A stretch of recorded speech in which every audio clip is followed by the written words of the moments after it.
விஜய் எப்பெல்லாம் வெளியே வராரோ அப்பெல்லாம் ஒரு சாவு விழுந்து கொண்டே இருக்கிறது. இது இன்னைக்கு நேரத்துல விக்கிரவாண்டியில கூட்ட நெரிசல்ல ஸ்டார்லெஸ் என்கிற ஒருத்தர் வந்து மயக்கம் போட்டு விழுந்தாரு. பக்கத்துடைய முண்டியம்பாக்கம் அரசு மருத்துவமனை கொண்டு போறாங்க. சிகிச்சை பண்ணாம உயிர்ந்தாரு. விஜயை பார்க்கிற ஆர்வத்துல, மாநாட்டுக்கு போற ஆர்வத்துல திருச்சியில விஜயனுடைய தீவிர எனக்கு தெரிஞ்ச பையன் தான். அந்த பையன் சீனிவாசன் கலைஞர் 2 பேர் உட்பட அவங்க வாகனத்துல போன 5 பேர் விபத்துக்குள்ளாக்கப்படுறாங்க. அதுல 2 பேர் ஸ்பாட் அவுட், கலையும் சீனிவாசன் ஸ்பாட் அவுட்.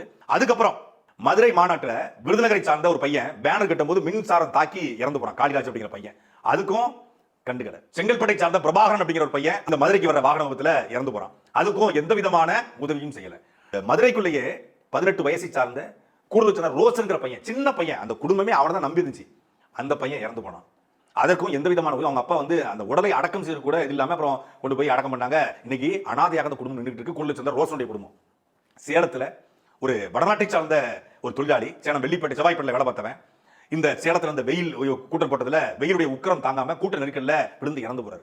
இங்க பார்த்தா இப்போ தஞ்சாவூர்ல இந்த விக்னேஷ் அப்படிங்கிற பையன், கரூர் நம்ம எல்லாருக்குமே தெரியும், ஒட்டுமொத்த இந்தியாவையும் உலுக்கி போட்ட 41 பேர், சின்ன சின்ன குழந்தைகள், 8 குழந்தைகள், 13 பெண்கள், குடும்பமா ஒரே குடும்பத்துல அம்மா 2 குழந்தைங்க, ஒரே குடும்பத்துல 2 குழந்தைங்க, மொத்தமா குடும்பமா செத்துச்சு. அதுக்கே கவலைப்படாதவன் இந்த விக்னேஷ்கா கவலைப்பட போறான். சின்ன சின்ன பசங்க மொத்தம் இது வரைக்கும் 54 பேர் செத்துருக்காங்க. இந்த 1.5 ஆண்டுகள்ல விஜயை பார்க்க போய் 54 பேர் செத்துருக்காங்க. இன்னும் இந்த சுவர் எத்தனை பேரை பழிவாங்க போதோ அப்படிங்கிற வசனம் யாருக்கு பொருந்தோ இல்லையோ, தமிழக வெற்றி கழகத்துறை தலைவர் விஜய் அவர்களுக்கு பொருந்தும்.